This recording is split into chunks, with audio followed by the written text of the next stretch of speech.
just a reflection on something that happened recently whilst at work. Basically, I had gone upstairs at the factory. This is when a session was taking place. I'd gone upstairs, I'd set the room up for the session to take place. I'd come back downstairs and I'd let a bunch of lads know that the room was open. It's called Kicks. I came downstairs, oh lads, Kicks is ready now, so you can go up if you want. And one of the young people responded with something along the lines of, oh, shut up. You know, more of an aggressive, sharp tone of voice. And I responded, shut up, back. Now, that's the situation. I think the strength of that was that I responded in the same tone as the young person gave to me.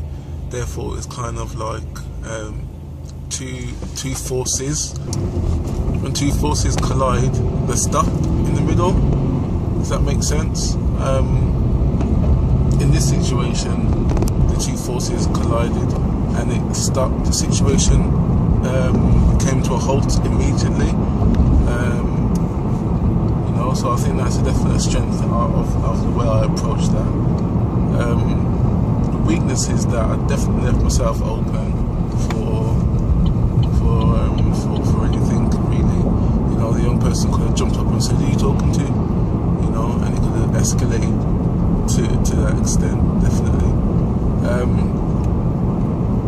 Opportunities. I mean, from that situation, I suppose that kind of gave me an opportunity to turn around and say, well, hold on, why are you speaking to me that way? You know, an opportunity for me to challenge that young person, an opportunity for me to actually speak to that young person on an adult level, you know, to kind of get a point across and speak to him directly and try and reason with him so that he could be aware of you know, the type of language he was using. So it's the threats in that situation. Maybe the young person was experiencing something. Maybe the young person was actually going through something at that time in his life, or maybe something had happened recently, and me saying that could have kind of triggered something in his lifestyle, or triggered something that kind of brought something else up, you know. I think the way I dealt with it was a bit harsh, but at the same time I think I'm starting to realise that, you know, youth work isn't always about guns. It's not always about roses, you know, roses and chocolates. It is guns and roses, you know. So you have to kind of be ready to challenge someone. You have to be ready to